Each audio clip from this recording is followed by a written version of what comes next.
La conversación que vais a escuchar esta tarde gira en torno a una palabra muy hermosa, pero también muy controvertida, un concepto que siempre suscita debate. Os voy a plantear tres preguntas para ir abriendo boca. ¿La soledad del hombre no es más que su miedo a la vida? ¿Estar solo es una oportunidad para conocernos a nosotros mismos? ¿Nos encaminamos hacia una sociedad de la soledad? Esto es para ir abriendo boca. Buenas tardes a todos, gracias por venir, por acompañarnos, bienvenidos y gracias también a los que lo están haciendo por streaming. Doy la bienvenida a tres invitados de lujo a los que me hace muchísima ilusión presentaros, que nos van a ayudar a diseccionar la palabra soledad, a redescubrirla y también, ¿por qué no?, a valorarla. Os presento allí en el extremo a Checho Usín, Ana Allende y Pablo Dors. Checho Usín es científico titular en el Instituto de Filosofía del CSIC. Ana Allende, profesora de Sociología en la Universidad Pública de Navarra. Y Pablo Dors, que creo no necesita presentaciones, sacerdote, escritor y fundador de la red de meditadores Amigos del Desierto. Os pido un aplauso también para ellos.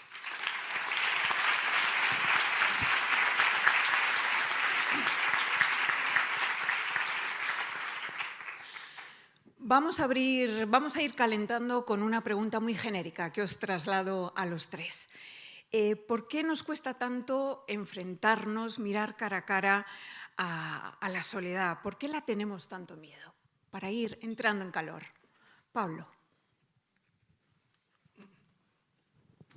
Veo que te has saltado el protocolo porque me dijiste que ibas a empezar con él, pero está bien. Bueno, primero, buenas tardes. ¿Qué tal estáis? Encantado de estar aquí con vosotros. Igualmente. Pues a mí se me ha ocurrido, mientras venía para aquí caminando, comenzar, y respondo a esta pregunta de si es que la soledad nos evoca el miedo, recordar una entrevista que hace, no sé si fueron 10 o 15 años, escuché en la radio a Julio Iglesias. Entonces a Julio Iglesias hizo una declaración que me llamó profundamente la atención y dijo, me siento muy solo, muy incomprendido y muy poco reconocido. O sea, yo cuando escuché esto dije, pues si Julio Iglesias se siente poco reconocido y se siente solo, los demás estamos condenados a la perdición total, ¿no? Y sin embargo quizás hay un profundo vínculo entre la hiperconectividad, ¿no?, o la masa, ¿no?, y la soledad. Quiero deciros que he aceptado estar aquí porque quizás la mayoría no lo sepáis, pero yo he sido una persona que he padecido mucha soledad y de vez en cuando pues la padezco todavía. Es decir, creo que soy un experto en la práctica de la soledad, de sentirme solo, ¿no? No solamente en sentido positivo, sino también en sentido más oscuro, más difícil, ¿no?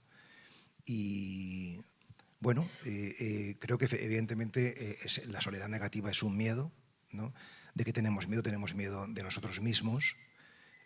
Aunque luego en la conversación me gustaría decir que lo que he ido descubriendo con el tiempo y con la práctica de la meditación es que la soledad fundamentalmente es una ilusión, es un mito y es un error de perspectiva. Pero eso lo dejaré para mi siguiente intervención. Muy bien. ¿Para ti, Ana? A mí me gustaría hacer hincapié en lo difícil que resulta admitir la vulnerabilidad, ¿no?, que nos cuesta de alguna manera aceptar que necesitamos, ¿no?, y que esa necesidad y esa falta también a veces de recursos para comunicar nuestra vulnerabilidad y para relacionarnos desde ahí es la que nos hace sentirnos solos, ¿no? Yo no sé si soy experta, como Pablo, en el tema de la soledad, pero algún curso también tengo, algún máster también. Y creo que es interesante tenerlo, además, tener ese currículum. Me parece que es enriquecedor. Adelanto también que voy a defender la soledad positiva, sí, porque creo que es imprescindible para la creatividad. Checho, a ti te pregunto por qué nos cuesta tanto expresar la necesidad de compañía, decir, estoy solo, necesito compañía. ¿Por qué? Bueno, buenas tardes también a todas y a todos. Yo estoy también muy contento de estar en esta conversación, de compartirla con mis colegas y con todos ustedes, y gracias al Centro Conde Duque por la invitación. Yo prefiero hablar no de la soledad, sino de las soledades. Soledades es el título, aparte de también unos poemas de Machado, pero es el título de un libro colectivo que hemos desarrollado en un equipo de investigación, y me gusta hablar de las soledades porque hay muchos tipos de soledades. Habéis hablado de la experiencia de la soledad como algo positivo, también de padecer la soledad como algo negativo, y dentro de ese padecimiento hay muchos tipos de soledades. Creo que hay una soledad no deseada que nos produce angustia, miedo, que tiene que ver con ese no reconocimiento de la vulnerabilidad, que además se vive un poco como una suerte de fracaso, y por eso también se oculta en cierta manera cuando nos enseñan que el éxito es, pues eso, estar pues aparentemente hiperconectado, y además hacerlo siempre pues de una manera pues muy ostentosa, ¿no? Pero precisamente esa soledad no deseada es una soledad muy dañina que nos mantiene no solo desconectados de los lazos y los vínculos que son significativos, sino que nos mantiene desconectados también de nosotros mismos y de nosotras mismas, ¿no? Por eso creo que las soledades son un ámbito muy complejo, y espero que podamos charlar esta tarde sobre ello. Claro que sí. Lo que está claro es que todos hemos sentido en alguna ocasión la punzada, ¿no?, de la soledad. Entonces, para empezar a vertebrar la conversación, vamos a diseccionarla, a abordarla desde dos puntos de vista, desde dos conceptos: la soledad no deseada y la soledad deseada. Te quería preguntar a ti, Chechu, vamos a empezar contigo, ¿vale? En ese libro maravilloso que has apuntado, Soledades, una cartografía para nuestro tiempo, hablas de que la soledad se ha convertido en una pandemia silenciosa que afecta ya a 1 de 4 personas en países industrializados, casi nada, ¿no? Se ha convertido en la soledad no deseada, por supuesto, en una característica intrínseca a nuestro tiempo, de nuestro tiempo. Desde luego, esa soledad no deseada, que a mí llamarlo pandemia, estamos muy acostumbrados ahora a llamar pandemia casi todo, pero también es una manera de patologizarlo y estigmatizar a las personas que se sienten solas. Y quizás hay que hablar de que cómo nos configuramos en nuestra sociedad está contribuyendo a que nos sintamos cada vez más solos y más solas, ¿no? Que nos sintamos aislados. Y por lo tanto, el subtítulo del libro Soledades es una cartografía para nuestro tiempo, porque de alguna manera queríamos expresar que a través del fenómeno de las soledades, que son múltiples, que afectan a todas las edades, pensamos siempre en las personas mayores, luego hablaremos también un poco de ello, pero afecta a todas las etapas de la vida, tiene que ver con acontecimientos que nos suceden, como puede ser la pérdida del trabajo, una ruptura de pareja, la pérdida de un ser querido, cuando los hijos y las hijas se van de casa, por ejemplo. Pero el problema es cuando se cronifica, cuando no tenemos los recursos suficientes para salir de ella, ¿no? Y se convierte en una fuente de sufrimiento y de tristeza y de dolor, y que además tiene un impacto enorme sobre la salud de las personas, no solo mental, sino sobre la salud física, como se ha comprobado. Y eso tiene que ver con la forma en la que configuramos nuestra sociedad. Nosotros detectábamos 4 características que luego podemos detallar, pero que tiene que ver con un desmedido auge del individualismo, entendido en el peor sentido de la palabra, unido a un declive de las redes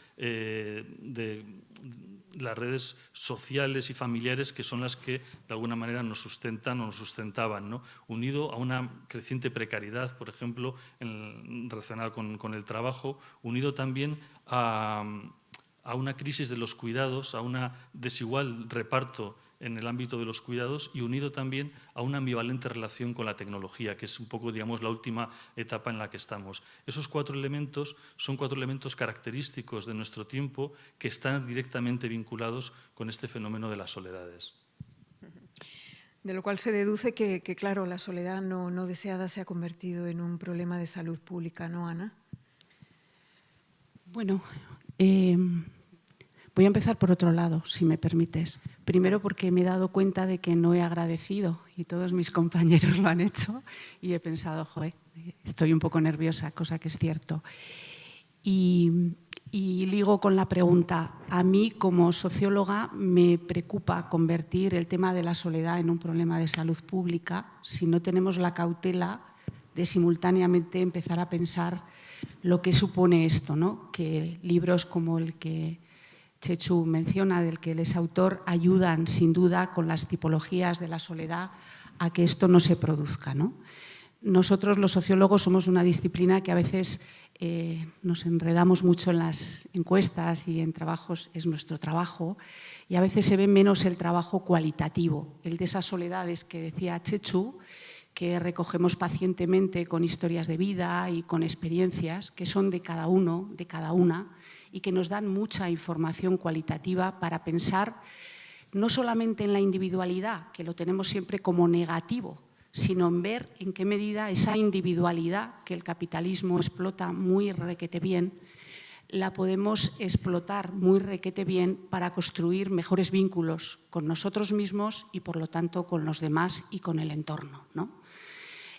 Hablar de individualismo es necesario, no cabe duda, pero simultáneamente habría que decir que la libertad y lo que nos ha costado conseguirla tiene que ser el paraguas sobre el que construyamos la reflexión, ¿no? Entonces, si patologizamos, hay un riesgo en esto, es difícil luego hablar de lo que nos sostiene, ¿no? Y lo que nos sostiene es lo social. Y de ahí la cautela, ¿no? que quería en este sentido apuntar y que me gustaría dialogar en un espacio como este, que es un lujo, ¿no? De gente y de espacio. Iremos desmenuzando todo poco a poco. De todas maneras, no es un tema menor, porque acordaos, en 2018, creo que fue Theresa May, la primera ministra británica, creó un Ministerio de la Soledad. También los japoneses creo que lo han hecho, lo crearon en 2021. Ana, continúo contigo. Te quería preguntar, como socióloga, ¿tú crees que contamos con los recursos necesarios desde organismos e instituciones, sobre todo organismos e instituciones, para vehicular estrategias de prevención para combatir esa soledad no deseada? Pues yo creo que andamos bastante justicos, la verdad, por ser un poco generosa. Yo creo que el tema de la libertad va de la mano siempre del tema de la igualdad, ¿no? Mi libertad empieza allí mismo donde empieza la de cada uno de todos los que estamos aquí. Y el problema de la igualdad no es un tema resuelto en la modernidad y en las sociedades contemporáneas. Y, por lo tanto, efectivamente, hablar incluso de nuevas formas de vida y de estilos de vida, que es algo también a lo que aludimos en los distintos momentos del ciclo vital, también para recoger esa idea que decía Txetxu de las personas mayores o en distintos momentos del ciclo vital, qué significan esas soledades. Y creo que ahí tenemos camino por recorrer. A mí, en el aula de la experiencia, donde yo soy docente en la Universidad Pública de Navarra y trabajo esto con gente que está en torno a los 65 o 70 años, y este es un tema recurrente en sus biografías y en su inquietud, solemos utilizar el tema de la igualdad como manera también de introducir en este debate la perspectiva feminista, ¿no? Que también me parece muy importante, porque, como todos los temas, la soledad tiene género y, además, las mujeres cuidadoras, lo hablábamos hace un momento antes de entrar aquí, mencionábamos, como no, a nuestra compañera y maestra María Ángeles Durán, la riqueza invisible del cuidado, el cuidatoriado, ponerle el punto, ¿no? el centro en cómo las mujeres cuidadoras acaban siendo mujeres solas y, en ese sentido, temerosas incluso de dar trabajo para que otros las cuiden, ¿no? Y eso me parece también que es interesante destacarlo. Con Pablo vamos a abordar el lado más romántico de la soledad, porque una soledad bien manejada, bien utilizada, nos ayuda a descubrir otra dimensión, nos invita a explorar la vida, a explorarnos nosotros mismos y a sacarle más provecho.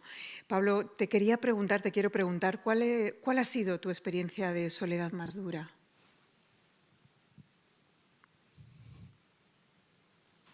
Pues tengo por lo menos 2 o 3 pues dale. Que son así más poderosas, ¿no? La primera que recuerdo fue con 17 años. Mis padres me enviaron a estudiar a Estados Unidos y bueno, yo me fui muy alegremente, sin darme cuenta de que iba a estar todo un año sin ver a mi familia. Y entonces en Navidad me enviaron una cinta magnetofónica para, en fin, para desearme, porque entonces mi padre me había prohibido llamar por teléfono porque decía que había que ser un corte radical, ¿no?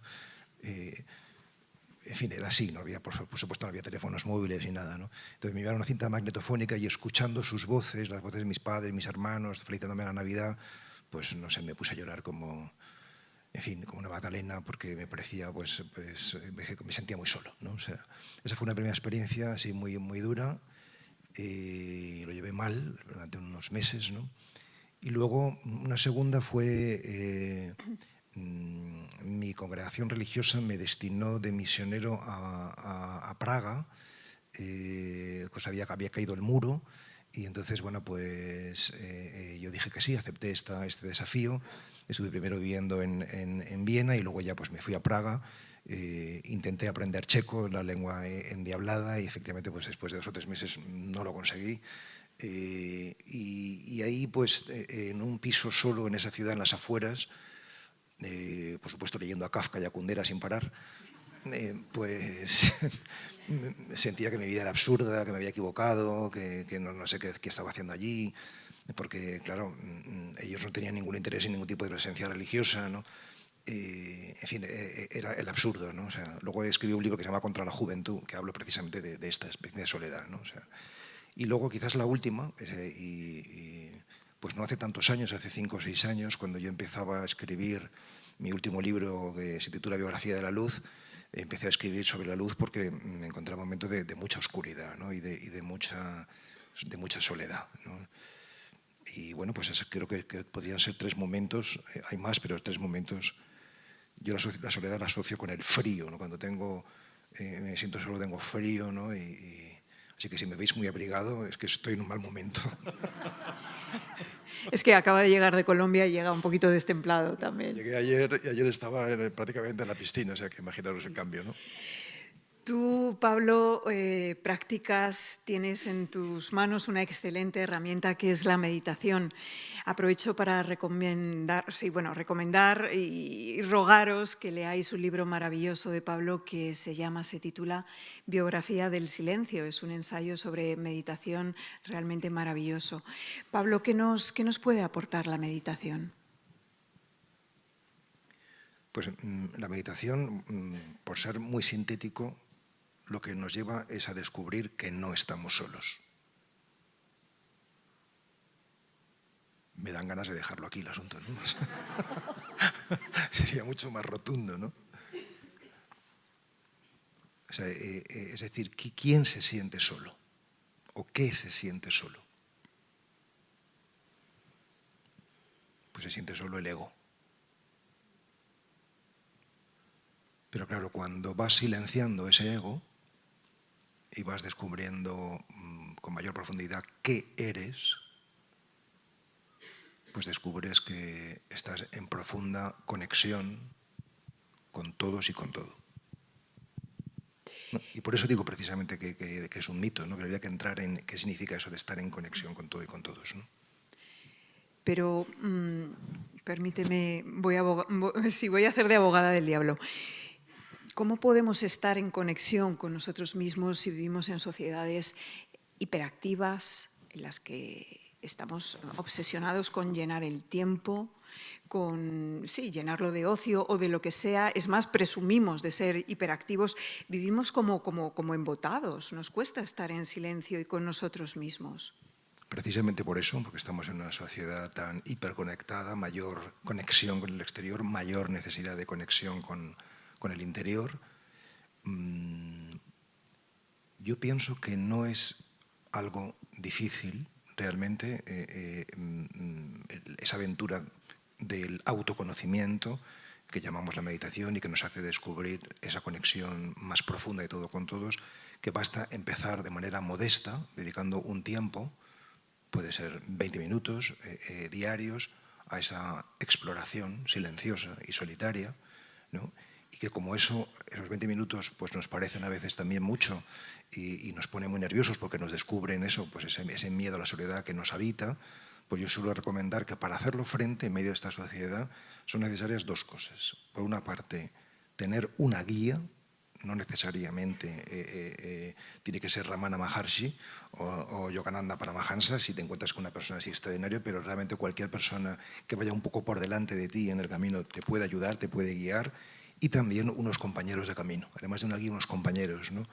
De hecho, me parece que el título de este encuentro es En compañía de la soledad. Compañía de la soledad. ¿no? Es decir, que precisamente la soledad y la compañía, a mi modo de entender, son las dos caras de la misma moneda. Es decir, que solamente saben estar solos de verdad quienes saben estar con los demás, y solamente saben de estar bien con los demás, no simplemente utilizarles para calmar su frenesí o su desasosiego interior, quienes saben también estar consigo mismos, ¿no? Es decir, que hay igual que silencio y palabra se correlacionan, la palabra llega si hay silencio, que lo acoge, también la soledad muestra su fecundidad si genera comunión, si genera comunicación profunda. Permíteme una broma, quizás huimos del silencio porque no nos aguantamos, ¿no? No es una broma, es la realidad pura y dura, ¿no? O sea, decir que realmente el drama, nuestro drama, es que no nos conocemos porque sencillamente no miramos y no nos escuchamos, ¿no? La meditación es una escuela de escucha y de mirada a uno mismo, ¿no? Como no nos conocemos, no nos podemos amar, porque nadie puede amar lo que no conoce. Como no nos amamos, no podemos amar a los demás, porque nadie puede dar lo que no tiene, ¿no? Y como no amamos a los demás, no nos enteramos de qué va la vida. O sea que hay una conexión fatal y bueno, por eso es importante esto que estamos hablando, ¿no? O sea, esto del ministerio de la soledad me ha dejado con una especie de escalofrío, ¿no? Que tengamos que crearla como, casi parece el título de una novela, ¿no? Ministerio de la soledad, ¿no? Y bueno, pues yo creo que si esta platea o este patio de butacas se llena con un tema como la soledad, es porque efectivamente es nuestro tema. Yo he llegado a pensar que realmente es el tema de nuestro tiempo y que quizás es el problema número uno del ser humano. O sea que se podría resumir en esa frase de el silencio puede ser nuestra mejor medicina. Bueno, de hecho, medicina y meditación tienen la misma raíz. El silencio o la meditación tiene una dimensión terapéutica, ¿no? Es decir, que realmente guiado y acompañado nos puede favorecer pues estar mejor desde un punto de vista físico y psíquico, y también además esta dimensión terapéutica, dimensión, llamémosla mística, ¿no? O trascendente, que nos abre al misterio, ¿no? Nos saca de nuestro pequeño mundo y nos abre al más allá.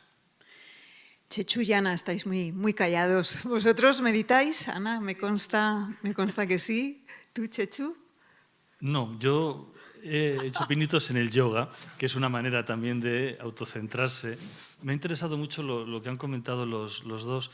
Primero, cuando contaba Pablo pues, las experiencias de soledad extrema cuando estuvo en otro país. Precisamente uno de los capítulos que abordamos, que además están aquí sus dos autores, Ana Carballal y Ramón Ortega, hablaba de la importancia de las diferencias culturales y de cómo también existía, la soledad se modula en función del contexto, del entorno, del país también. Y cuando vamos, por ejemplo, de un país como el nuestro, donde tenemos muchos vínculos de socialización en la calle, en el entorno cercano, vamos a un país donde eso no sucede, nos sentimos todavía más solos y más solas, ¿no? Como pasaba en un sitio frío, como si uno va a Estados Unidos y pasa ahí un crudo invierno sin poder hablar con la familia, ¿no? Esa dimensión cultural de las soledades también existe.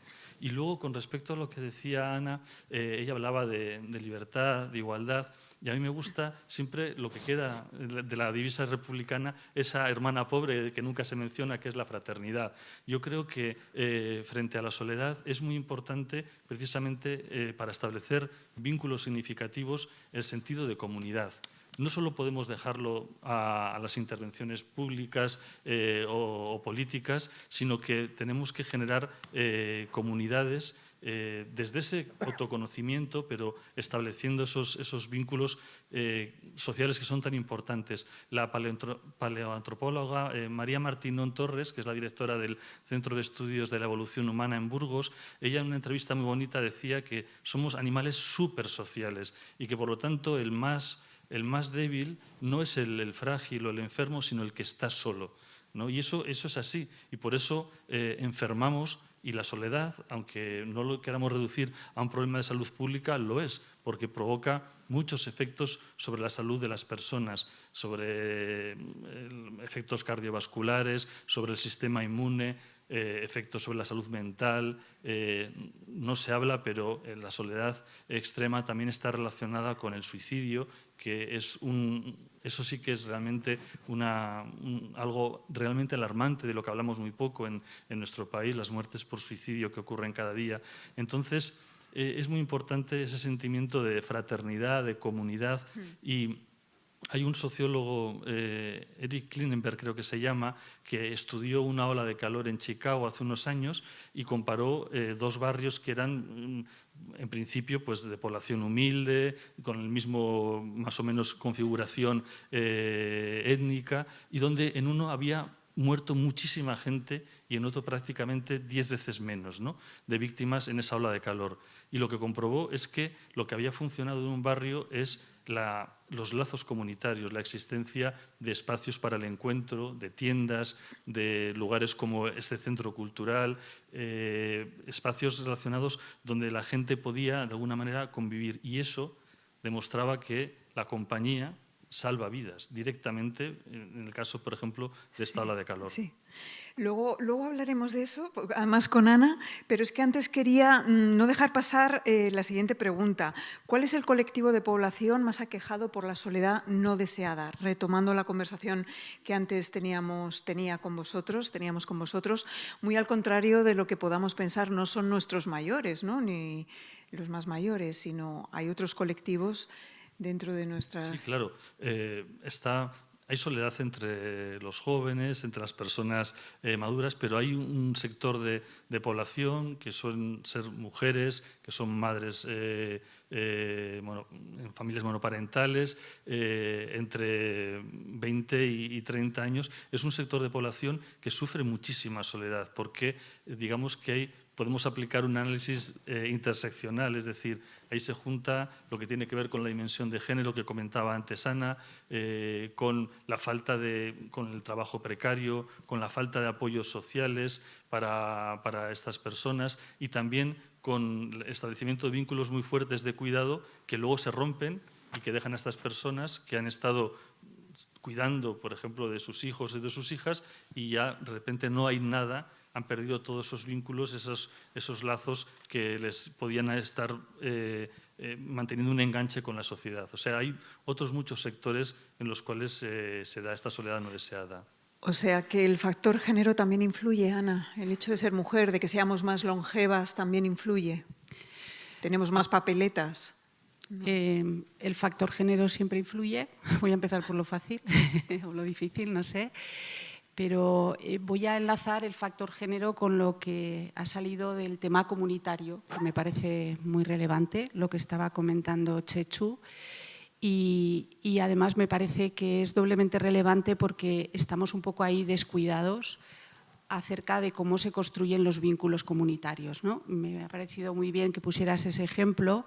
Yo voy a poner otro ejemplo, voy a volver otra vez al aula, porque a mis queridísimos alumnos del aula, con motivo de este evento, les invité a que participáramos en el experimento y que ellos hablaran de la soledad, que habláramos de la soledad y que conformáramos en ese espacio un diálogo sobre el ciclo vital, ¿no? No solamente sobre ellos en la variable edad y en la variable género, porque son mitad y mitad, sino también hablando del ciclo de la vida de sus hijos y de sus nietos y de sus preocupaciones, ¿no? Entonces, al principio, la respuesta de lo que es un espacio, técnicamente sería un espacio de escucha, lo que yo les estaba proponiendo, desde el punto de vista sociológico, un espacio de escucha para mí era crear un ambiente de confianza para poder tener en ese espacio todos un clima en el que protegernos, ¿no? Esa vulnerabilidad a la que hacía mención antes, ponerla en juego en un espacio de formación, ¿no?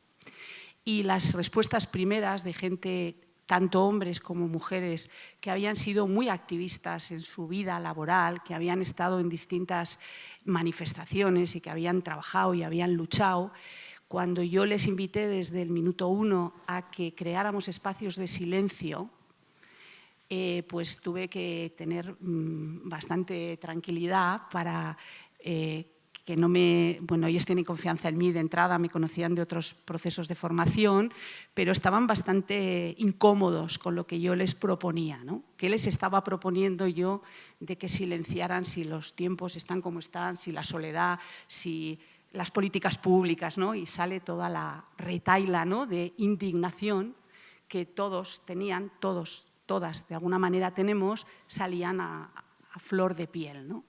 Y entonces yo utilicé un texto sociológico que os recomiendo, que es La brujería capitalista. La brujería capitalista son dos profesores seniors, un hombre y una mujer, con una trayectoria dilatada, que lo que hacen es decirnos, ojo, estemos atentos porque rápidamente el capitalismo nos captura. ¿Y capturar qué significa? Que ante las cosas no nos da alternativas. Las cosas son, y lo llaman así, alternativas infernales, ¿no? Bien, bien, Ana, tú todo esto que estás diciendo muy bien, pero yo con esto, ¿qué hago? ¿Es A o es B? Siempre lo queremos simplificar, siempre lo queremos todo, en lugar de expandir, en lugar de atender, lo queremos simplificar, ¿no? Entonces ellos, que están atentos a esos procesos, apelan al sentido comunitario, ellos son sociólogos y dicen qué poca habilidad tenemos para proteger el vínculo, que es frágil y que hay que cuidarlo y que hay que mimarlo y que hay que estar ahí, ¿no? Y en ese estar ahí yo les bromeaba y les decía, ¿cuántos minutos de silencio tenemos 2 horas a la semana, habéis practicado esta semana? Y me miraban como diciendo, pues poquito, ¿no? Entonces yo les decía, ¿será el capitalismo también culpable de que no hayáis podido dedicar unos minutos, que era lo que volvíamos antes que decía Beatriz, ¿no? ¿Qué nos impide pararnos un poquito la mente y a ver qué pasa? Como con curiosidad, ¿no?, con asombro, a ver qué pasa, ¿no? Y la experiencia está ahí abierta, es positiva, lo voy a decir ahí, nunca en esto hay resultados, es el proceso lo que importa, y ahí el diálogo de hombres y de mujeres, me costó bastante que en este espacio hubiera hombres y mujeres, porque había más mujeres apuntadas siempre en la lista, y el resultado es muy bueno en esta clave, ¿no?, porque se van viendo las biografías, las diferencias y las semejanzas, eso es lo que tiene de grande, ¿no?, que parece que todo es luego muy individual y lo más íntimo y lo más individual es lo más universal. Entonces, esa paradoja, experimentarla para ellos en el aula, es un espacio de conexión y un espacio a proteger. Ahí viene lo de la brujería capitalista. A mí me ha interesado mucho esta intervención tuya, te agradezco, porque yo creo que efectivamente, como también apuntaba antes, soledad y comunión o comunidad, lo comunitario, pues está profundamente ligado, ¿no? ¿Cuántos minutos habéis practicado de silencio? Es una pregunta muy incómoda porque casi nunca estamos en silencio y mucho menos en silenciamiento interior, ¿no? ¿Por qué? Pues por miedo, que lo hemos dicho ya, pero también porque no sabemos cómo hacer, ¿no?, para tener ese silenciamiento interior, ¿no? Porque igual que nos inician en la palabra, nos enseñan a leer, a escribir, nos inician al mundo de la cultura, no nos inician al mundo del silencio, ¿no? Entonces yo creo que ahí hay un punto importante, ¿no? Yo quiero, a raíz de esa intervención tuya, Ana, quiero contar una experiencia breve que me parece que es muy emblemática, o sea, porque no se trata simplemente de poner a la gente espacios comunitarios para que no se suicidio, para que estemos más o menos tranquilos o entretenidos, ¿no?, que a veces no se trata de entretener, sino intratener, ¿no?, sostenernos a nosotros mismos, dar recursos más sólidos, ¿no?, para que bueno, pues tenga más consistencia, ¿no?, la vida, ¿no? Pues la experiencia que quiero compartir es que desde hace 9 años yo fundé una asociación que se llama Amigos del Desierto. Ofrecemos retiros en silencio, no son en soledad, son en comunidad, pero una comunidad silenciosa, ¿no? ¿Y cuál es la experiencia? La experiencia es que estamos 40 horas, de viernes por la tarde al domingo después de comer, en silencio, y al final hacemos una puesta en común, una rueda. Entonces, pues cada uno va contando cómo ha vivido ese tiempo de silencio, guiado, pautado y demás, y siempre hay muchas personas que dicen al grupo, os quiero muchísimo, quiero ser vuestro amigo, me caéis fenomenal, ¿no? O sea, y entonces la pregunta es, ¿pero cómo es posible que te caigan fenomenal? Pero si no os conoce, por eso, precisamente. Exacto, exacto. ¿Por qué? Porque la palabra, como máximo, puede generar afinidad intelectual o sentimental. Intelectual, estoy de acuerdo con lo que dice este señor, esta señora. Sentimental, me cae bien, ¿no? Pero el silencio genera algo mucho más profundo, ¿no? Y es la comunión espiritual. ¿Y eso qué significa? Significa que por encima de lo que tú pienses o lo que tú hagas o lo que tú seas, que seas blanco, negro, rico, pobre, culto, inculto, hombre, mujer, por encima de las circunstancias está lo que eres, está tu presencia, ¿no? Y en lo que somos, ahí hay una profunda unidad, ¿no? En lo anecdótico hay todas las diferencias, y son hermosas las diferencias también, ¿no? Pero son las diferencias las que nos hacen sentirnos solos. Es un problema de que la diferencia puede generar separación, ¿no? Entonces se trata de generar vínculos, no solamente de estar juntos, sino de comunión, ¿no? Y ese es el desafío. Por eso este es un tema de calado. Nos sentimos diferentes porque nos pasamos la vida comparándonos con los demás, viviendo los sueños de otros, persiguiendo quimeras irrealizables, y ese es fundamentalmente el motivo de nuestra frustración, ¿no, Pablo? Pues sí, yo creo que la soledad, el sentimiento, es un sentimiento. ¿Por qué sentimos lo que sentimos? Sentimos lo que sentimos porque pensamos de una determinada manera. Es decir, el sentimiento es el fruto de un determinado pensamiento, ¿no? Y una de las razones por las que también estoy aquí es para deciros, o decirles a ustedes, a vosotros, que hoy puede ser el día en que termina nuestro sentimiento de soledad negativa. También me gustaría dejarlo aquí y ya está, ¿no? ¿Por qué? Porque realmente si cambiamos nuestra manera de pensar, ponemos un coto a los sentimientos negativos. Evidentemente nos van a venir, pero podremos pararlos, podremos detenerlos, ¿no? Entonces, ¿cómo cambiamos nuestra manera de pensar? Pues sencillamente metiendo o introduciendo a la mente alimentos adecuados. Es decir, igual que tú no comes cualquier cosa, sino que cuidas la alimentación, nosotros yo creo que no cuidamos lo que introducimos en la mente, ¿no? Si tú ves 200 telediarios sobre la guerra en Ucrania, pues evidentemente sales pensando realmente que el mundo es un desastre. Entonces, a lo mejor para estar informados basta ver un par de telediarios, ¿no? Y dejar todo el resto de información para información positiva. Es decir, que realmente nos ayude a tener sentimientos positivos. Es decir, que realmente, aunque nos pese decirlo, somos responsables de nuestro bienestar o malestar emocional en una medida mucho mayor de lo que imaginamos. Es decir, que realmente, ¿cuál es la experiencia que tenemos cada uno de la vida? La experiencia que tenemos cada uno de la vida es la experiencia de nuestras creencias. Según tú crees, así vives. Y por tanto, podemos trabajar sobre nuestras creencias y por tanto, vivir de una manera mucho mejor. Ejerzo de nuevo de abogada del diablo. Bien, tú estás apostando por el silencio. Es cierto que después de ver 4 telediarios te dan ganas de cortarte las venas. Todo esto es cierto. Pero es que estamos en esta rueda de la vida, en estas sociedades que nos están llevando por ahí, ¿no? Sociedades competitivas en las que constantemente nos estamos comparando. ¿Cómo se sale de ahí para encontrar ese silencio al que tú aludes? Yo creo que es importante salir y volver. O sea, yo no estoy predicando la fuga mundi, metámonos todos en los monasterios y prescindamos de este mundo. No, yo estoy diciendo que hemos de seguir el ritmo natural. El ritmo natural de la vida, ¿cuál es? Pues que por la mañana uno se levanta y por la noche uno se acuesta. Es decir, que hay un momento de exterioridad y un momento de interioridad, un momento de inspiración y un momento de expiración, ¿no? Y ese ritmo entre salir y entrar, inspirar y expirar, retirarse y volver, eso es fecundo y eso es positivo, ¿no? En la medida en que volvemos al mundo después de habernos retirado, esa vuelta es fecunda, si no, pues es puro frenesí, puro desasosiego. Entonces, ¿cómo hacerlo? Modestamente. Modestamente, es decir, empieza con 20 minutos, antes lo indicaba.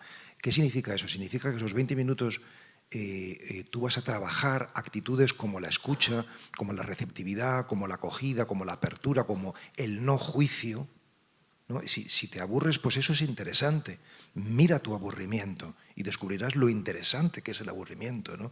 Es decir, que educarnos en que no es necesario intervenir permanentemente, que dejar que las cosas se expresen y mirarlas puede ser muchas veces mucho más sensato, ¿no? Bueno, de hecho, esto mismo que acabo de contar, seguramente mucho mejor contado que lo acabo de decir, es lo que postula Byung-Chul Han, el famoso filósofo surcoreano, en su último libro, Vida Contemplativa, que aprovecho para recomendar, ¿no? Que habla justamente de esto que estamos hablando, ¿no? Que no sé si fue Santo Tomás, ¿no? Que decía que el sentido de la vida activa es la vida contemplativa. O sea, el sentido de trabajar es luego poder descansar. O sea, para eso está el sábado, el sábat judío, ¿no? O sea, para descansar, ¿no? Para no estar conectados, ¿no? O sea, en la medida en que hacemos eso, pues nos regeneramos y podemos volver con sentido. Lo contrario, pues eso es el ministerio de la soledad, ¿no? El suicidio que decían mis compañeros, ¿no?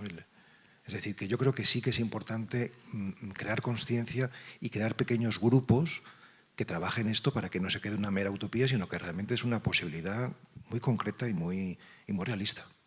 Ana. Sí, yo también lo quiero intervenir. Venga, No. de eso se trata, claro que sí.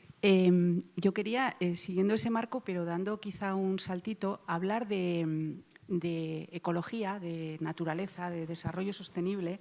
Ya sé que parece que es así un poco un salto, pero no es tan salto, porque lo quiero concretar en algo que me parece que liga bien con lo que estaba comentando Pablo, ¿no? Todos conocemos los Objetivos de Desarrollo Sostenible, todos sabemos de su importancia y del acuerdo, el mayor acuerdo a nivel internacional, el cambio climático, la emergencia global, todo eso es algo que lo tenemos en este mundo contemporáneo, ¿no? Hace ya como 8 meses, en Estocolmo, un grupo de personas hicieron una encuesta a nivel global para valorar el por qué los Objetivos de Desarrollo Sostenible se materializaban de manera tan precaria todavía, ¿no? Cómo existiendo una situación tan de emergencia y cómo teniendo también definidos los objetivos y desarrollados y transversales en las instituciones, pues llegan poco a la gente y tienen poca experiencialmente llegan poco, ¿no? No somos conscientes todavía de todo eso, ¿no? Se pusieron a trabajar y generaron, y os invito a que lo veáis en la página web, lo que llaman objetivos de desarrollo interior, entendiendo que efectivamente para implementar esos objetivos de desarrollo sostenible necesitamos otro recorrido, ¿no? Otro recorrido vital, otro recorrido personal, ¿no? Y se acompañaron, y hay gente prestigiosa profesionalmente en ese foro, se hizo en Estocolmo, y están generando en todos los lugares del mundo, y particularmente en Europa y particularmente en España, lo que llaman hubs, que son iniciativas a nivel local para ir practicando otros modos de ser, otros modos de pensar, otros modos de colaborar y otros modos de actuar. Y lo digo esto porque en Madrid sé que hay 2 hubs, hay en Barcelona, hay en Pamplona, es decir, hay muchas cosas que hoy en día se están moviendo y que a veces nos cuesta captar lo nuevo, ¿no? Porque necesitamos también nombrar de otra manera, visibilizar de otra manera y generar otro tipo de estrategias colectivas para poderlo trabajar colectivamente.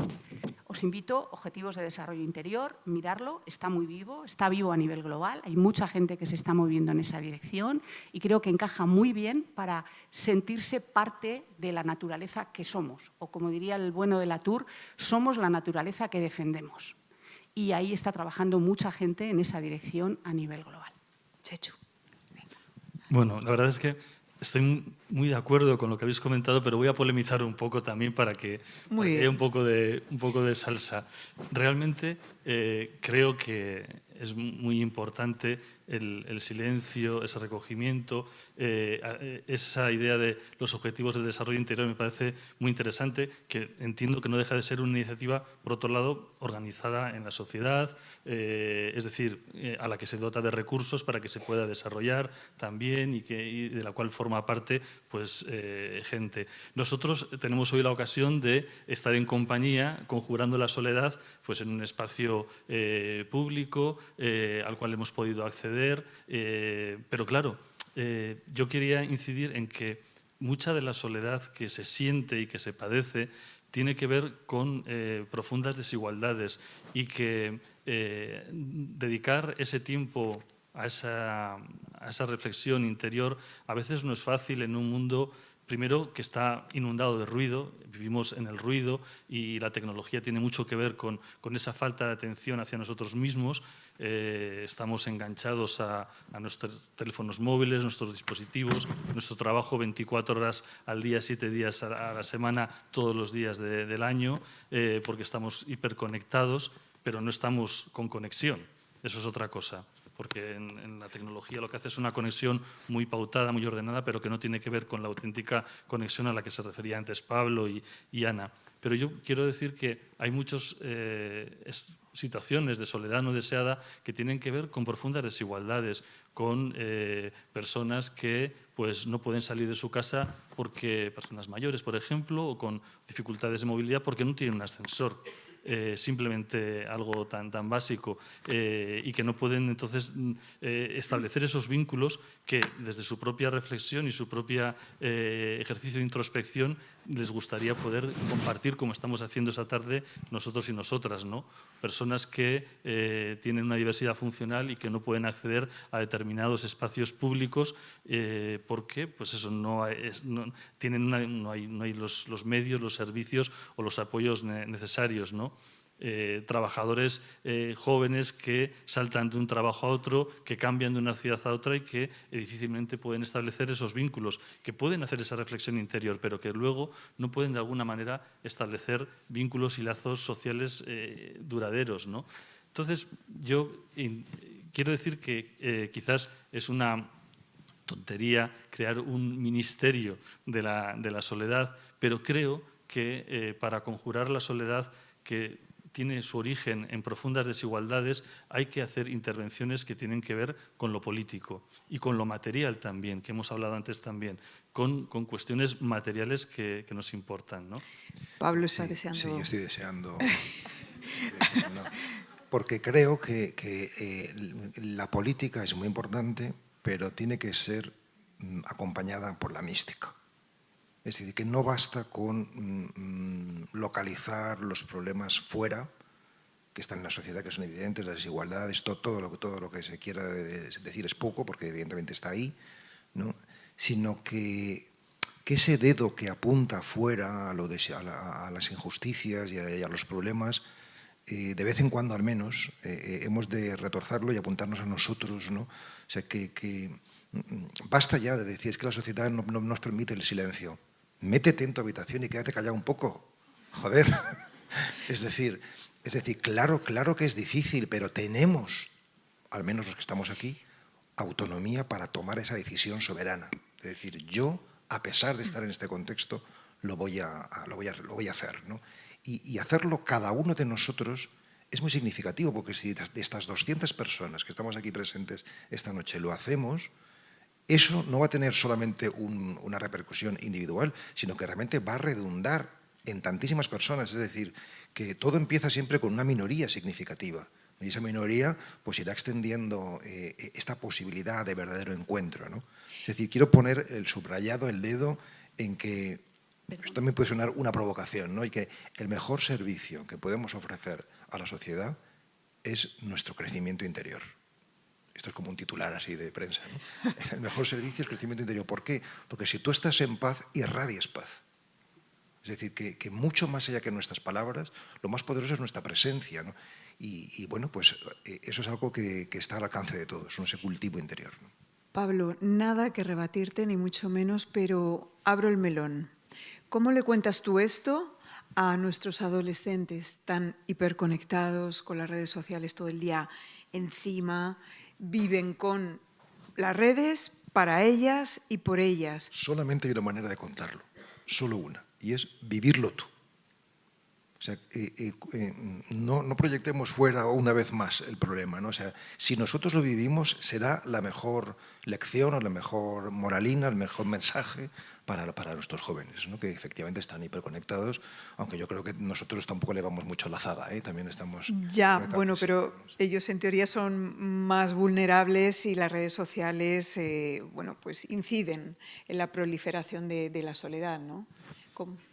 Sí, no, yo lo conozco, lo sé, lo veo, ¿no? Pero sigo pensando que la mejor palabra que podemos ofrecer es nuestra vida. Es nuestra vida, ¿no? Y que cuando decimos cosas que no las vivimos o que no intentamos vivir, pues hay un sexto sentido que se capta, ¿no? Y es cierto que esta sociedad, sobre todo el mundo juvenil, pues está muy hacia afuera, ¿no?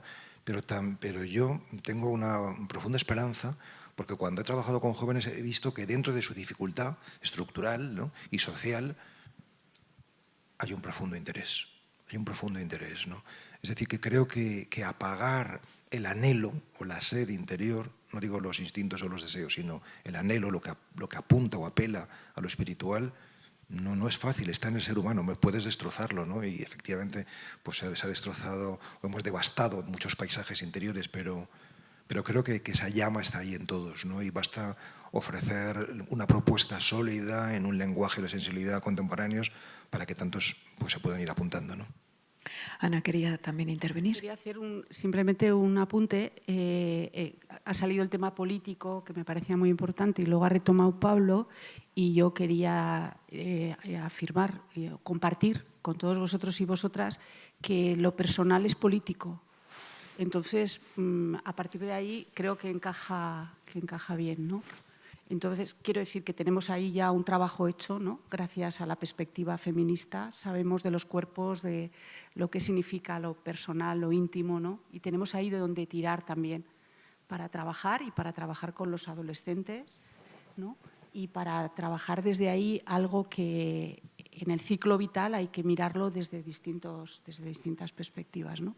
Pero yo creo que Chechu y Pablo estarán de acuerdo que podemos asumir hoy en día desde nuestras disciplinas, y luego a partir de ahí los problemas todos, ¿eh? Y luego iba a decir otra cosa también, voy a defender a Harari un minuto.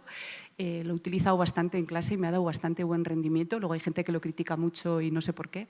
También no sigo la polémica, pero él dice una expresión que la vida no es un relato, que me parece que es una expresión también muy interesante a la hora de pensar en adolescentes o en mayores o en cualquier momento del ciclo vital, ¿no? Y desde ahí él apela siempre a la ciencia, a las evidencias, a lo que caracteriza a nuestras sociedades contemporáneas desarrolladas, y a la clave, y es a la compasión, es decir, a ser capaces de hacernos cargo del dolor propio y del otro, ¿no? Y eso unido a la igualdad, que es lo que estábamos hablando antes, ¿no? Y desde el minuto uno, Harari, lo personal es político, yo creo que nadie hoy ya lo discutimos, pero está bien recordarlo, porque si no lo ponemos, y lo ponemos mentalmente, pero luego experiencialmente estamos por otro camino, ¿no?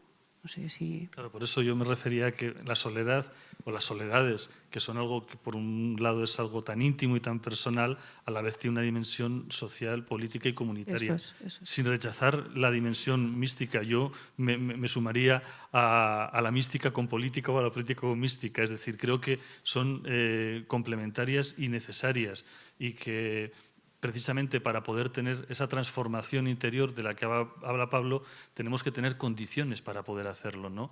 Y eso es muy importante, porque tenemos que tener condiciones materiales, sociales, ambientales, hablamos también del medio ambiente, para poder hacer ese desarrollo desde Pero dentro. tiene que ser simultáneo, porque si no multiplicas la desigualdad. Efectivamente. O sea, veo que nos enseñan muchas disciplinas cuando somos pequeños en el instituto, en el colegio, pero tendría que haber una sobre que se titulara algo así como el arte de vivir, ¿no? O que nos enseñaran un poco todo este tipo de... Hay muchas iniciativas en colegios y en enseñanza secundaria y primaria, a nivel global, que aparecen. Ya sabéis que ahora, gracias al algoritmo, nos va llegando todo aquello y luego estás ahí informado, ¿no? Pero hay muchas cosas que se están haciendo en las aulas en este sentido. Todavía no son quizá estadísticamente significativas, pero están ahí, en distintos niveles de enseñanza. Y una cuestión un poquito polémica, pero que quería preguntarte a ti, por ejemplo, Chechu, ¿el nivel de estudios también puede influir en la proliferación de esa soledad no deseada? Pues la verdad es que no lo sé, no lo creo. Realmente no lo creo. Creo que influye mucho más, por ejemplo, esos lazos comunitarios. Para mí el estudio de Klinenberg en esos barrios muy similares poblacionalmente, económicamente, culturalmente en Chicago, y la diferencia que había porque en uno había más lazos comunitarios que en otro con respecto a la muerte por la ola de calor, viene a decir que al final lo significativo es precisamente ese vínculo, esa conexión que nosotros sacamos desde nosotros para tenerla con los demás. Es más importante que el nivel cultural o otro tipo de consideraciones. Creo que precisamente uno de los... Cuando nosotros nos referíamos en Soledades a una cartografía para nuestro tiempo, creo que vivimos un momento precisamente de desafiliación, de una crisis de los lazos y los vínculos familiares y sociales, y eso está en la raíz de ese sentimiento tan profundo de soledad que estamos padeciendo. Pero, por ejemplo, ¿no hay más suicidios en las clases altas que en las bajas, o no? O igual, o no, ni idea, ¿no? Eso lo desconozco, la verdad. Yo sí que tenía la impresión de que seguramente había más sentimiento de soledad negativo en la gente con más recursos económicos y a lo mejor con más formación. Pero a lo mejor estoy equivocado, no es así, ¿eh? No debe haber datos. Yo no creo que hay datos de esto. No los hay. Que yo conozca, no. Si alguien lo conoce y lo quiere compartir, yo creo que no. Luego, como habrá turno de preguntas, que me están diciendo por aquí... Vale, voy a hacerle una última pregunta a Ana, que me apetecía sacar el tema contigo. Al final tú apuestas por generar sensibilidades y pasar a la acción, ¿no? Y tejer esa red de ayuda a nivel social en el que los cuidados son una prioridad. La compasión, quería mencionar esta palabra, la compasión, es una prioridad en nuestras sociedades, para evitar esas soledades. Tu campo de estudio, la compasión. Bueno, a mí me gusta poner la compasión en el centro porque es un concepto tan grande, ¿no? Y a la vez yo diría, por la experiencia que nosotros tenemos recogiendo información, que es un concepto que a veces no está bien comprendido, que genera rechazo incluso, porque a veces se asocia pues, a pena, a cosas negativas, implica jerarquía. Nos ha pasado mucho esto en el trabajo de campo, nos sigue pasando en el trabajo de campo, ¿no? Pero, sin embargo, a nivel global hay una iniciativa de ciudades compasivas que viene desde hace ya tiempo funcionando, que arranca del 2008 a raíz de una investigación que hace la profesora Karen Armstrong, hace una invitación en la plataforma TED que haga de este concepto un concepto clave para pensar el mundo que tenemos entre manos, ¿no? Para gestionar la incertidumbre, en definitiva, y para gestionar el cambio. Hace un llamamiento, hay una elaboración de la Carta de la Compasión y a nivel de cuidado, que era lo que mencionaba Beatriz, se generan distintas comunidades en distintos lugares latinoamericanos y de Europa, donde la compasión es el eje, ¿no? Sobre todo al final de la vida. Eso lo hemos trabajado nosotros más porque hemos visto que ahí había ya más información cualitativamente interesante. Y en sociología, les contaba antes, hablábamos un poco antes de este concepto, que tenemos muchas anécdotas de cómo entre nuestros propios compañeros del equipo de investigación de un proyecto del Ministerio, cuando otro compañero y yo, que eran los que llevábamos este estudio de caso y estábamos analizando entre todos el aspecto colaborativo de las sociedades contemporáneas, cuando nosotros planteamos el tema de la compasión porque nos pareció interesante, nos miraban al principio como que no les gustaba mucho, ya veíamos nosotros, ¿no? Que no, eso no es sociología, no tiene sentido y tal, ¿no? Cuando el concepto fue creciendo y vimos la parte colaborativa tan importante que se desarrollaba en esos lugares, pues el concepto cobró vida, ¿no? Y estamos muy contentos de seguir con él porque... con humildad, porque nuestro trabajo luego se circunscribe a lo que manejamos, pero también con valentía para decir que no sabemos cuando no sabemos y asumirlo como una manera de no recurrir a otras fuerzas externas para que nos expliquen las cosas. Es decir, sabemos lo que sabemos, esto es lo que hay y compasión, creerme, existe en muchos lugares que mucha gente cuida y ayuda desde una dinámica compasiva, ¿no? Y merece la pena mirar ahí. Por eso yo ahí, cuando hablábamos el otro día también, insistía en ello, ¿no? Sería como un elemento, si me permite, Chechu, un elemento diferencial de la compasión, del cuidado, perdón, la compasión como un elemento que hemos coincidido un poco ahí, ¿no? Sin embargo, fijaros que en las En todos los programas de política social el concepto no aparece, el concepto de compasión. Volvemos a esto porque nosotros hemos asistido a iniciativas compasivas que incluso los promotores, al ver que el concepto no gusta, optan por hablar de ciudad cuidadora. Dice, bueno, somos compasivos, pero como no gusta, vamos a hablar de ciudad cuidadora. Eso también pasa, es curioso esto, ¿no? Si vosotros a vosotros mismos, a vosotras mismas os preguntáis, seguro que algunos de vosotros, me atrevo a afirmar, tenéis como cierta, como os da como cierta alergia el concepto de compasión. Y además eso también tiene clave de género, como no, ¿no? Antes mencionaba también Chechu, ¿no? Pablo. Me parece una palabra maravillosa, compasión, pero una palabra difícil. Creo que no es una palabra tan gastada como otras, como por ejemplo piedad o misericordia o caridad, palabras hermosísimas, pero que bueno, han sido mal interpretadas y quizás ya no nos resuenan tanto, ¿no?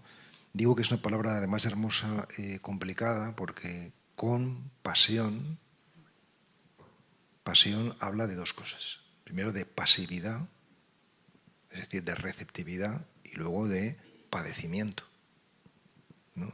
Es decir, realmente cuando hablamos de esa sociedad que se lanza a la acción, líneas de acción, nunca líneas de pasión, ¿no? Vamos a ponernos en movimiento, nunca vamos a pararnos, ¿no? Es decir, que hay una dificultad, parece estructural, frente a lo pasivo, ¿no? Porque lo pasivo, ¿qué significa? Que no significa no actuar, significa actuar primero dentro y luego fuera, ¿no? Y cuando actúas dentro, pues hay cosas que te hacen daño. O sea, que viene el padecimiento, ¿no? Y solamente si miras ese padecimiento, ¿no? Y lo sostienes, entonces ya cabe ese compasión para con el otro, ¿no? Si no somos capaces de nosotros mismos, difícilmente podremos ser compasivos con los otros, ¿no?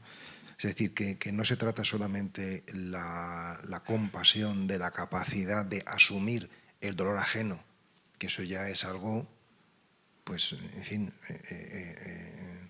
milagroso, que uno sea capaz de asumir realmente el dolor ajeno, cargarlo él, ¿no? Sino también, la otra cara, entregar el propio. Si es compasión, entregar el propio, es decir, mostrar también la propia vulnerabilidad, ¿no? Mostrar que no queremos vivir desde el paradigma de la independencia, sino de la interdependencia, ¿no? O sea, esto es lo que yo aprendí en 10 años trabajando en un hospital, acompañando a moribundos y enfermos, ¿no? Que tú no eres el salvador, que tú eres el enfermo que se está muriendo también, que tú eres él, ¿no? Y por eso, bueno, en el budismo la compasión es lo que viene después de la iluminación, ¿no? O sea que ojalá que, bueno, lleguemos a eso para efectivamente ser compasivos, ¿no?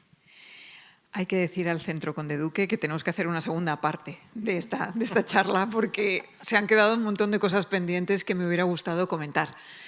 Y ahora es vuestro turno, estamos deseando escucharos. Seguro que tenéis muchas preguntas interesantes que hacer a Chechu, a Ana y a Pablo.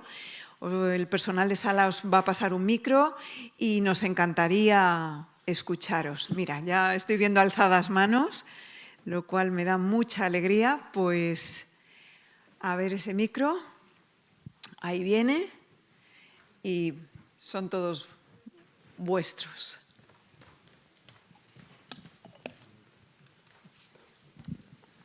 Pues muchísimas gracias.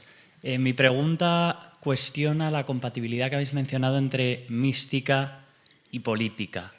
Y mi miedo cuando hablamos de la meditación de los 20 minutos es que tenga un efecto anestesiante, sirva un poco como el ansiolítico, y entonces la persona que está viviendo efectivamente en unas condiciones de desigualdad, de precariedad, de inestabilidad, recargue pilas en esos 20 minutos y deje de hacer la lucha política. Entonces, en términos de soledad, mi pregunta es si la experiencia de la soledad se puede canalizar de modo que se convierta en motor de un cambio político. Esto es para Pablo. Bueno, yo sí que me siento aludido, ¿no? Me siento muy aludido porque yo, entre mis santos de mi devoción, tengo, por una parte, a Mahatma Gandhi y por otra parte a Simone Weil. Tanto uno como la otra son místicos políticos. Es decir, que realmente su experiencia interior De hecho, Gandhi, que siempre le cito, ¿no? Decía, normalmente medito 1 hora al día, pero cuando tengo mucho trabajo, medito 2. ¿No? Es decir, que realmente, claro que era una gasolina, ¿no? Porque al fin y al cabo meditar, que es volver a tu centro para poder hacer las cosas pues desde el centro, no desde la dispersión, ¿no? Es decir, que por supuesto que puede tener un efecto anestesiante, como dices, ¿no? Es decir, la espiritualidad puede degenerar en espiritualismo, entonces evidentemente deja o puede derivar en una aristocracia interior, ¿no? Pero por eso insisto en la importancia de tener un grupo, un guía, porque si deriva en esa aristocracia o en ese efecto anestésico, pues ahí está el grupo para ponerte las pilas y decir, ¿pero qué estás haciendo? Te estás subiendo la parra, ¿no? Es decir, que sí, ese peligro está, pero también hay posibilidades de correctivo, y el propósito de todo esto es generar humanidad, no generar gente rara, ¿no? Sí, yo pienso en grandes santos o grandes místicos como Teresa de Ávila o como San Ignacio de Loyola, que eran, o tantos otros, ¿no? Puedo decir que casi todos, ¿no? O sea, eran hombres profundamente activos también, es decir, que su experiencia interior les lanzó a la transformación del mundo, ¿no? Es decir, suelo decir también que el silencio nos cambia a nosotros, pero la palabra cambia el mundo, ¿no? Entonces, el silencio descubres esa palabra para poder efectivamente ser transformador, ¿no?, de la sociedad. Ana también quiere contestarte. Sí, me parece una pregunta súper pertinente. He peleado con esa pregunta y sigo peleando a diario y experimentándolo a diario. Y me gusta mucho la referencia que hace Pablo de Simone Weil, porque ahí tenemos la respuesta, ¿no? Y además ella es magnífica. La palabra aguerre es una palabra que también la utilizan otros pensadores y pensadoras, y tiene que ver con, y esto es una invitación, con que cada uno pruebe. Quiero decir, esto no es un discurso, ¿no? Es una práctica. Entonces, leer a Simone es una maravilla, todos lo sabemos, ¿no? Y leerla describiendo situaciones de trabajo y discutiendo los temas de trabajo en la primera modernidad, ¿no? Lo que significa el cuerpo y lo que significa la alienación, para dialogar con Marx y ver la diferencia que hay, las lagunas que tiene ahí para completarlas, me parece que es una idea fantástica. Si te interesa, no obstante, hoy en día, cada día casi hay artículos donde Simone tiene lecturas hechas en universidades nuestras en este país y en otras universidades que ayudan a traerla a nuestro presente y a estar atentos, que a mí me parece que sí que hay que estar atentos, como decía Pablo, a ese no anestesiarse, ¿no? Yo, desde luego, de la gente que conozco, que ya sabéis, te mueves al final en estos ambientes y conoces gente, yo puedo decir exactamente lo contrario. Yo creo, además, que eso también merece la pena decirlo, ¿no? Porque si hay interés, al igual que hay interés en que la gente no medite o medite, valorar vosotros también, que también hay bastante literatura invitándonos a no meditar. Entonces, eso también te queda un poco la sospecha, ¿no? Conclusión, pruébalo. Lo tienes en la mano. Yo quiero aprovechar para citar un libro maravilloso, es que para mí es el referente de mística y política, que se titula Marcas en el camino, escrito por un político que fue presidente de Naciones Unidas en los años 40, sueco, de nombre impronunciable, Dag Hammarskjöld, ¿no? Pero bueno, Marcas en el camino. Y después de su fallecimiento en un accidente aéreo en el Zaire, creo recordar, en una misión de paz, se descubrió este pequeño diario, y son casi aforismos, y ahí bueno, pues muestra cómo en medio del ajetreo de la vida pública, la vida política, una persona como él fue capaz de conectarse con lo esencial, ¿no? Es un libro que recomiendo vivamente. ¿Alguien más quiere preguntar? Por aquí. Se han alzado manos. Te hacen llegar el micrófono. Bueno, y luego tú. Sí, lo primero, bueno, muchas gracias por la conversación, que ha sido muy interesante. Y quería preguntar acerca de bueno, algunos factores que igual nos han hablado tanto sobre que puedan influir en la soledad, como porque bueno, la ciudad a mí me parece como un lugar bastante hostil, con mucho ruido, ¿no? Hemos hablado de que en tu cuarto igual te puedes aislar y tal. Bueno, yo en el mío aún así sigue habiendo ruidos de camiones todo el rato, pero también la falta de igual de espacios verdes o de, bueno, de otras formas de vida que no sean humanas, y cómo ese factor también, si se ha estudiado, se sabe de influencia en la soledad. Y bueno, ¿no? Esa también división conceptual entre lo que es naturaleza, cultura, y cómo alejamos también todo lo que es vivo distinto a nosotros, si eso es un factor que influye o cómo influye y eso. Gracias. Esto es para Chechu o Ana. Sí, la verdad es que en el estudio que hacemos también hay un apartado precisamente hablando un poco del urbanismo, de cómo el entorno urbano, sobre todo de nuestras ciudades, y además en el mundo cada vez va a haber más población viviendo en las ciudades, es precisamente un entorno que no favorece la comunicación y el establecimiento de conexiones y vínculos entre las personas. Yo siempre cuento una anécdota, pero como estamos así un poco en familia, pues vamos a contarla. Yo tengo muy buena orientación y no me pierdo en ningún sitio, a cualquier sitio. He ido a capitales grandes, pequeñas, no me he perdido, pero yo me he perdido en Pozuelo de Alarcón, porque es el ejemplo de urbanismo de piscinas, que hay un libro que les recomiendo muy interesante sobre ese tipo de urbanismo que se ha desarrollado mucho en España y sobre todo en ciudades, por ejemplo, alrededor de las grandes urbes.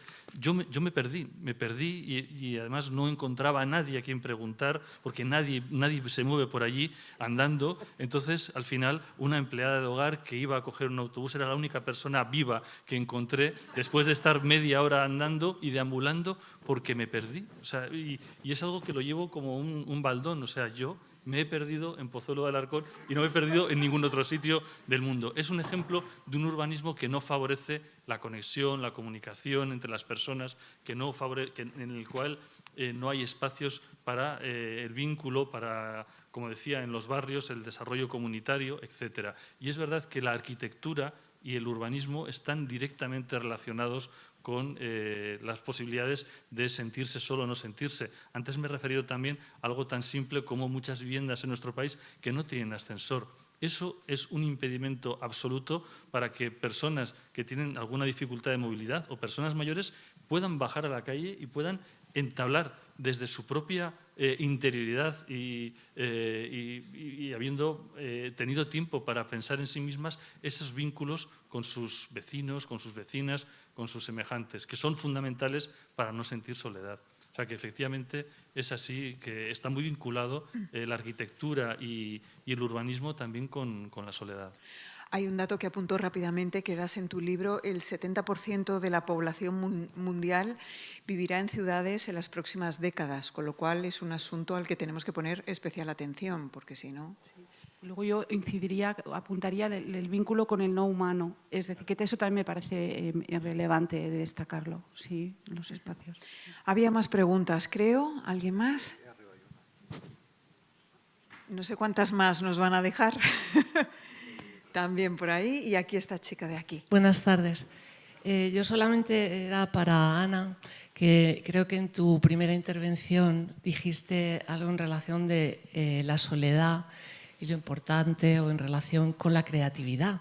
Y dijiste, luego lo desarrollo, y bueno, yo me he quedado con las ganas, si nos podías decir algo por ahí. Tenéis que volver a venir.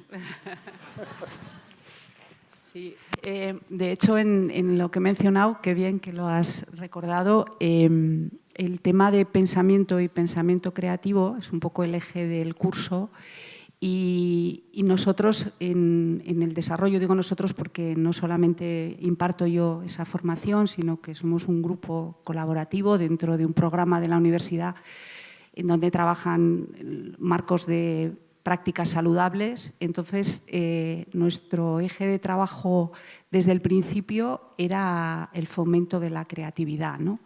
Ya sé que lo de la creatividad también es otro concepto un poco manoseado desde el punto de vista del talento, la creatividad y todas estas cosas, como la innovación, ¿no? Son talentos manoseados que siempre luego tienes la duda de si ponerlos o no ponerlos, o cómo hacer o poner otros, o cómo vincularte con ellos, ¿no? Pero yo lo mencionaba porque no puedo entender de otra manera la meditación si no es desde ahí, ¿no? Y vuelvo a la pregunta del compañero y invito a la experiencia, porque cada uno en su profesión, en su ámbito, en lo que para él signifique su trabajo y su propia manera de estar y de ser en el mundo, irá comprobando de manera sutil a veces y de manera un poco más rotunda en otras, cómo cambian aspectos de su vida, ¿no? Porque la meditación no es el rato de la meditación, ¿no? Es convertir la vida en meditación, es decir, es una manera de estar o una manera de ser. No sé cómo decirlo, es que tampoco quiero hablar mucho porque me da aquí, hablando aquí con Pablo, pues en fin, vosotros entenderéis que es un poco... Entonces, yo hablo de mi humilde experiencia que está ligada a mi biografía profesional y de lo que significa eso en el estudio del cambio social, que es lo que yo también intento hacer con competencia. Y es una fuente de creatividad. Yo lo diría así, ¿no? Invitaría, fijaros que antes mencionaba a Giselle, a Eva Liuz, que va a venir a este foro, que eso es un regalo, ¿no? La obra de Eva. Ella apunta en esa dirección, ella habla del consumo y de las experiencias de consumo para que no tengamos miedo los sociólogos de hablar del individuo, que no pensemos que hablar del individuo es hablar del individualismo, que estemos más atentos a eso, ¿no? Y ella reivindica eso de una manera, un pensamiento crítico, una manera muy rotunda sociológicamente hablando, y ella habla de la creatividad en todo lo que significa el mundo del consumo, ¿no? Que la sociología durante mucho tiempo, sociedades del consumo negativo, pensamiento crítico, a eso hay que darle una vuelta, ¿no? Pues esta cuestión de la creatividad yo nada más diría un binomio, contemplación-creación. Para mí es el binomio fundamental de la vida. La contemplación, es decir, hacia adentro, creación hacia afuera, experiencia y expresión. O sea, vamos a ser creativos en la medida en que seamos contemplativos. Son las dos caras de la misma moneda. Qué bonito. Una última cosa, si me permites, Pablo, me permitís todos que invite a que leáis su libro, porque es magnífico y porque yo lo he trasladado a muchos estudiantes que eran bastante reacios a entrar en espacios de silencio y es una herramienta muy útil. Entonces, lo ha dicho antes Beatriz. Biografía del silencio. Biografía del silencio. Lo podéis adquirir a la salida. Muchas gracias. Ha venido a presentar su libro. ¿Por aquí había alguien más que se anima? Venga.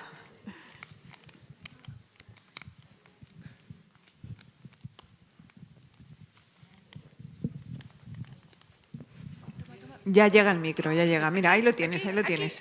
Aquí. Se aproxima. Hola. Bueno, primero una pequeña reflexión que yo estoy completamente de acuerdo con que tiene que haber política y mística. O sea, creo que una sin la otra no tiene sentido. Y luego una pregunta, en principio, a Ana por el hilo que has lanzado sobre la vulnerabilidad. Yo creo que es muy importante, no sé, yo lo veo, lo siento en mí y en el entorno en general. Yendo por ahí, la dificultad de mostrar la vulnerabilidad, la soledad creo que es un estado vulnerable y creo que tiene un estigma impresionante, o sea, que da vergüenza, o sea, que implica, o creemos que implica muchas veces, ¿no?, en esa vergüenza un fracaso, que he hecho mal, ¿no?, para estar solo a esta edad, ¿no? Y desde luego ahora que se ha extendido, ¿no?, porque lo que decíais antes se pensaba de la gente mayor, luego a lo mejor de la gente media, separados, pero ya estamos viendo a los adolescentes, ¿no? Entonces ya es decir, es que es un grito, ¿no? Es decir, ¿qué hemos hecho mal, ¿no?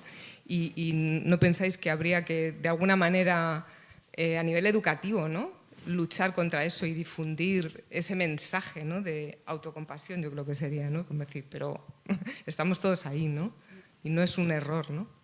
Estoy totalmente de acuerdo.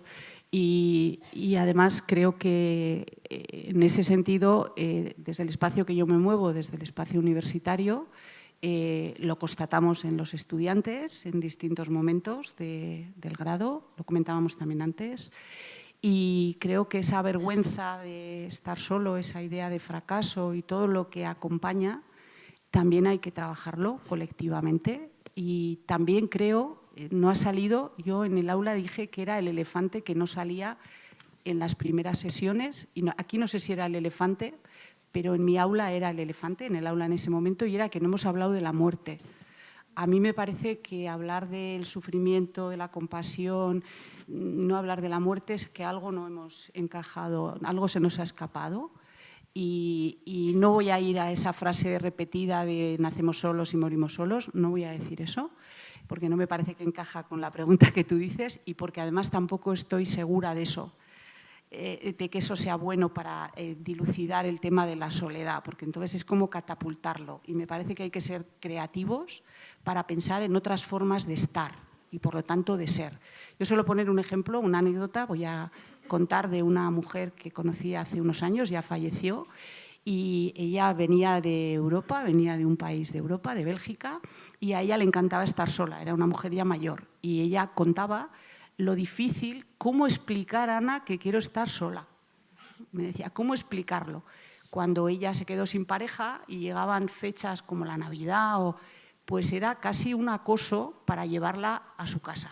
Y ella, que era una mujer delicadísima y educadísima, decía, ¿cómo explicar que quiero estar sola? Que no quiero... Quiero decir que hay también colectivamente, ¿no? Hay un libro que os recomiendo, Solosofía, que es una psicóloga que lleva tratando el tema de la soledad y que mis alumnos me dijeron que les había sido muy útil porque les daba vergüenza ir a comer solos a un restaurante, dijeron algunos. Entonces, este libro cuenta un poco cómo te liberas de esa manera de actuar que socialmente penalizamos o tú te sientes que te están penalizando. No sé si más o menos tengo. Pero yo un poco al hilo de lo que, bueno, si me permitís, al hilo de lo que comentaba, me parece muy interesante porque es verdad que la soledad es una fuente de sufrimiento, de tristeza, pero se percibe como un fracaso y entonces es como algo que hay que ocultar de alguna manera, ¿no? Como que hemos fallado. ¿Y por qué se percibe como un fracaso? Porque el éxito es la invulnerabilidad, la autonomía entendida en términos absolutos, esa idea de personas hechas a sí mismas que no necesitan de nada más. Entonces, claro, si el éxito se identifica con la independencia, la dependencia se percibe eso como un fracaso, cuando somos esencialmente dependientes porque somos intrínsecamente vulnerables. Entonces, la dependencia tendría que ser al contrario, eso que José María Esquirol lo explica muy bien en algunos de sus libros cuando dice que es lo que embellece la vida porque nos abre precisamente al cuidado y a la hospitalidad, ¿no? Pero es muy difícil porque en la sociedad en la que vivimos lo que se percibe, lo que se presenta como un éxito es la independencia. Soy un tipo... Y la elección, la lógica de la elección, claro, en vez de la lógica del cuidado. Eso es. Y tengo derecho a elegir. Entonces, todo eso es difícil. A mí se me ocurría un aforismo. Solo lo vulnerable es amable. Este también es un buen titular, ¿no? Para otro libro. Sí, es decir, que solamente podemos amar a lo que es frágil, ¿no? Lo que es fuerte y poderoso podremos admirarlo, ¿no? Y por eso siempre empezar con una confesión de la propia pobreza, ¿no? Pues me he sentido solo muchas veces en la vida, pues ya empezamos con la verdad por delante, ¿no? Y eso...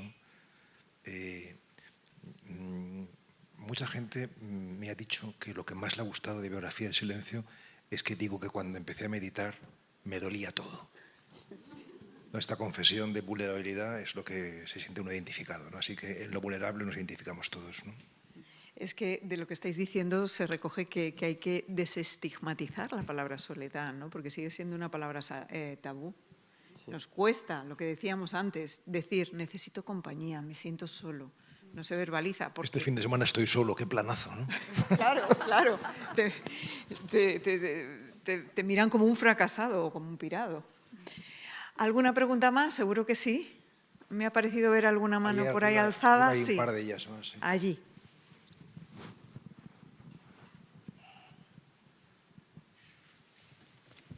Gracias. Bueno, ante todo, muchas gracias por esto. Ha sido fantástico.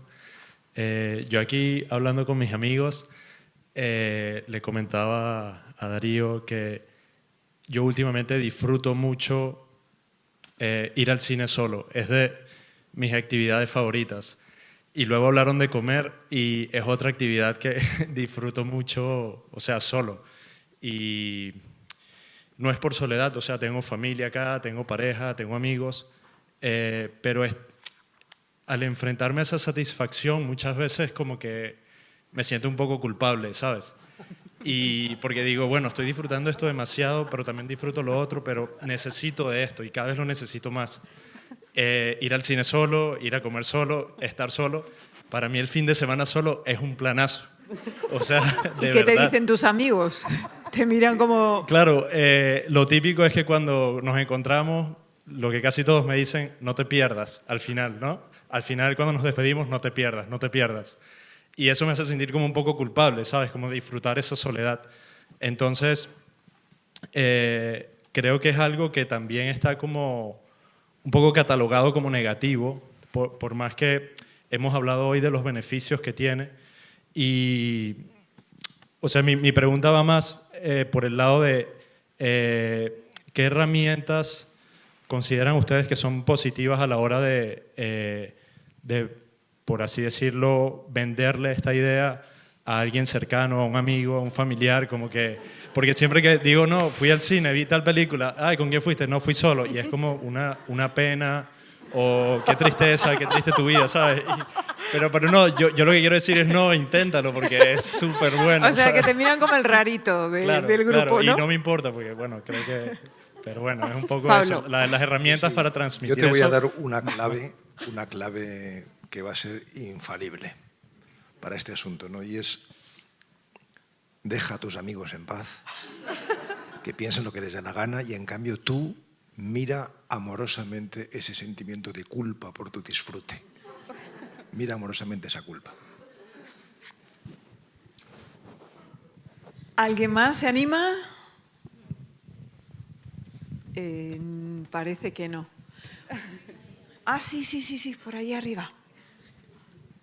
Bueno, mi pregunta va a ser un poco rollo después de esta intervención, porque es una pregunta retórica. ¿Cómo es posible que no haya estadísticas en los suicidios y en los sentimientos de soledad sobre la situación socioeconómica y cultural, educativa de las personas? Me parece muy curioso. Es una pregunta retórica porque creo que Yo creo habéis que las dicho que habrá no. seguro, pero que a lo mejor no las conocemos, ¿no? Pero creo que sí que las habrá. Desde luego, sobre el sentimiento de soledad sí que hay estadísticas a nivel europeo, y hay índices de población que declara pues, una soledad de mayor grado, de menor grado, pero hay porcentajes y hay datos, resultados sobre eso. Sobre el asunto del suicidio, me imagino que también habrá, lo que pasa que yo no los conozco, pero sí que hay estadísticas, y de hecho la Organización Mundial de la Salud ya ha catalogado el porcentaje porque afecta directamente sobre la carga de enfermedad y de mortalidad. O sea, hay una correlación entre los sentimientos de soledad aguda y mayores enfermedades, como decía antes, cardiovasculares, depresión del sistema inmune, y entonces ellos les interesa mucho tener estos datos para poder insistir en que es un problema de salud pública también, no solo de salud pública, pero que afecta directamente a la salud pública. Y en Europa hay una encuesta, nosotros la tenemos mencionada, en la que es muy detallada sobre sentimientos de soledad en la población europea, en diferentes países, y que está además pues bastante bien delimitada. Yo creo que he inducido yo igual el error, porque sí que hay encuestas sobre suicidios. Lo que yo no conozco al menos es que haya una correlación entre la soledad y el suicidio, o sea, que esté recogido el dato y trabajado el dato. Ese era, igual he inducido yo por eso al error. Bueno, y creo que tenemos ya que terminar. Chechu, Ana, Pablo, ha sido un placer escucharos. De verdad que sí, yo lo he disfrutado muchísimo, creo que vosotros también. He estado aquí tomando apuntes como una loca y me quedo con dos reflexiones que me gustaría trasladaros. La soledad elegida es un buen lugar para encontrarse, conocerse mejor, así que no la tengamos miedo. Y en cuanto a la soledad no deseada, de la que hemos hablado también mucho, no olvidemos tejer redes de solidaridad, de ayuda, tener los ojos bien abiertos, los oídos bien abiertos para dedicar tiempo a esas personas que lo necesitan, porque ahí todos tenemos una importante tarea como ciudadanos. Chechu Ausín, Ana Allende, Pablo Dors, gracias a todos. Y recordaros, 14 de febrero, la próxima cita aquí en el Centro Conde Duque, con Eva y Luz, de la que hemos hablado ya, y con Diego Cabanas, El fin del amor. Así se titulará la charla. Espero encontraros aquí para esa fecha. Y de nuevo, gracias a todos.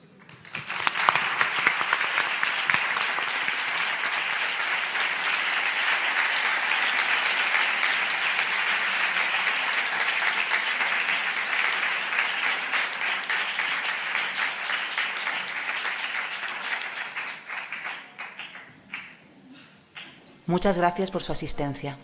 Esperamos volver a recibirlos muy pronto.